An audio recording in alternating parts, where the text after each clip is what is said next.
Hello everyone and welcome to another SquidNet video. In this video, I'll walk you through the SquidNet Streamer interface and its seamless integration with the 3ds Max graphical user interface.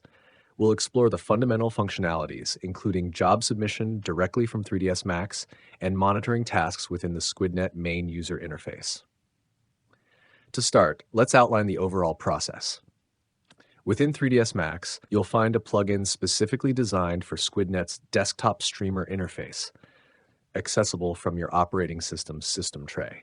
To load the streamer plugin, use 3ds Max's plugin manager to integrate it directly into the 3ds Max environment. Once loaded, you'll have access to a range of features seamlessly integrated into 3ds Max.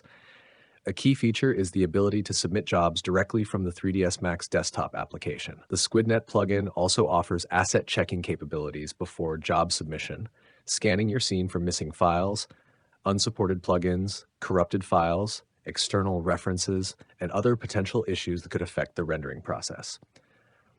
Additionally, the Streamer plugin facilitates automatic packaging of scene assets, compressing all project-related assets into a single file before uploading them to the server.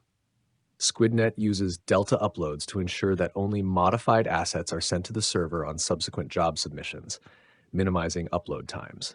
The Streamer plugin operates on the user's active project folder settings within 3ds Max, assuming that project assets are pathed relative to the parent project folder.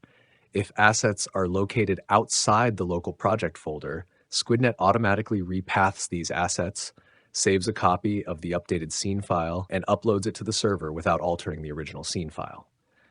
Notably, the SquidNet Streamer supports both CPU and GPU rendering pipelines, providing flexibility in rendering options.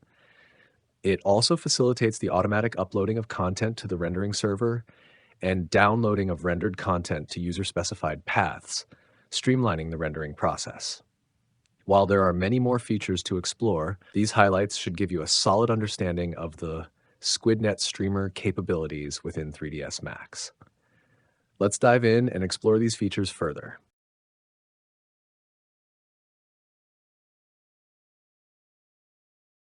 All right, let's go ahead and get started. In front of me, you can see the 3ds Max user interface with the SquidNet menu already installed. When you install the streamer, it automatically detects which version of 3ds Max is installed on your workstation and installs the appropriate SquidNet plugin for that version. Upon starting 3ds Max, the plugin loads automatically and the SquidNet menu appears. The SquidNet menu has several options. The first one is Submit Render Job, but since we don't have any active scenes right now, we won't be able to submit anything.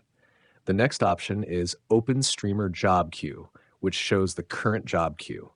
Since there are no jobs in the queue, it won't display anything. The third option is Open Transfer Queue, which shows the projects currently being uploaded and the render frames being downloaded. The last option, About, provides the version number of the SquidNet plugin.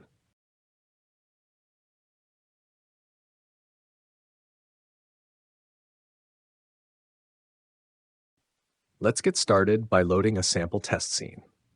I'll load a simple 100-frame animation for this demonstration.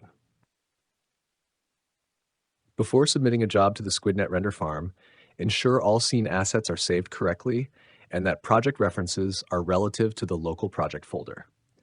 In this case, everything is set up correctly, so we're ready to go. We'll submit the job by clicking the Submit Job button, which opens the Submit menu. At the top, an automatic job ID is generated from the file name and a unique random number. You'll also see options for setting the job priority, selecting render pools, choosing the project folder, specifying the scene file, and setting the output folder. By default, images are saved in the project's output image folder, so no changes are needed there. You can also set the frame range, image file format, and resolution. For now, we'll use PNGs. After hitting Submit, switch to the SquidNet user interface. You'll see the job being transferred and added to the job queue. It should start rendering soon, and you can see the machines picking up the job. In this configuration, we have 4 render nodes, but the functionality is the same whether you have a few nodes or 100. The scene starts rendering, and we wait a few minutes for the frames to return. To ensure the frames are being returned to the correct location, check the output folder. Here, you can see the first frame has returned. Despite the relatively slow machines, you can see the rendering process in action. As the job completes, you can see the frames rendering at the bottom and a quick preview of the rendered frames. The job slices for the active job are displayed along with a preview window of the animation. Returning to the 3ds Max GUI, you can open the job queue to see the job in action. By double-clicking on the job, you can view the job slices currently being rendered and the status of each frame. That's about it for this tutorial. Hopefully you enjoyed the video, and I'll see you in the next one.